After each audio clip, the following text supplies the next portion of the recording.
Anne Bolavigne, chef de service dans un service d'accompagnement à la vie sociale, SAVS Oxygène, géré par une association Espoir 74. Nous accueillons des personnes adultes dont la santé mentale est fragile. Cela a un impact sur leur quotidien, sur la relation aux autres, sur leur environnement.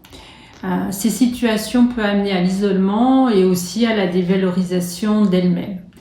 L'accompagnement du SAVS consiste à proposer des espaces où les personnes peuvent s'expérimenter, s'essayer, afin qu'elles puissent trouver leur propre stratégie lorsqu'elles sont face à des situations inconfortables, voire même angoissantes.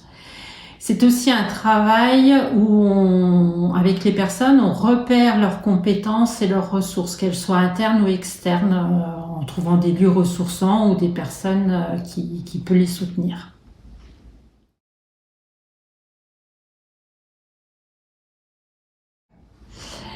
Alors, tout d'abord, pour faire le lien avec les accompagnements qu'on a au SAVS et le partenariat, pour moi, c'est la rencontre qui est importante. Et là, c'est une rencontre avec une entreprise, VK, qui est sensibilisée à la question de la santé mentale, et une association, Espoir 74, qui intervient dans ce domaine. Ce que je trouve intéressant et important dans ce partenariat, c'est la complémentarité.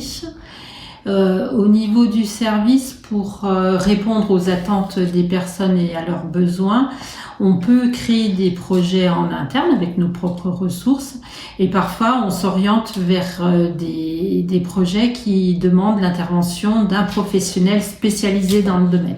Et pour ça, on a besoin de fonds qu'on n'a pas et qu'on va chercher sur l'extérieur. D'où l'importance du partenariat avec VK qui aujourd'hui nous permet de financer 2 projets.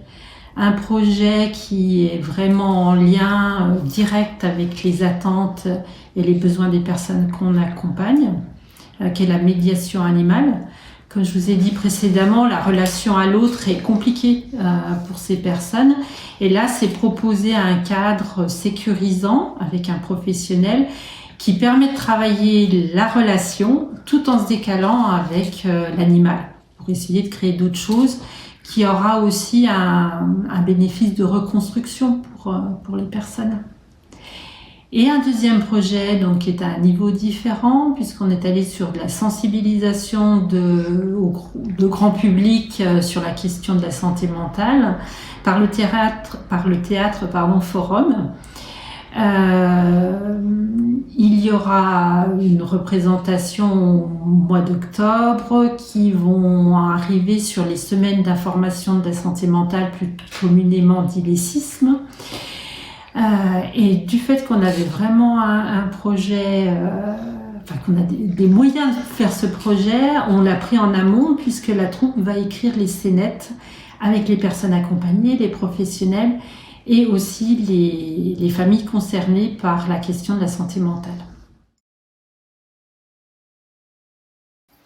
Si j'avais un résumé, ce qui est important de retenir, que ce soit donc nos missions par le biais de l'accompagnement, que ce soit le partenariat pour obtenir des fonds extérieurs finançant des actions collectives, la finalité, c'est vraiment participer au rétablissement des personnes.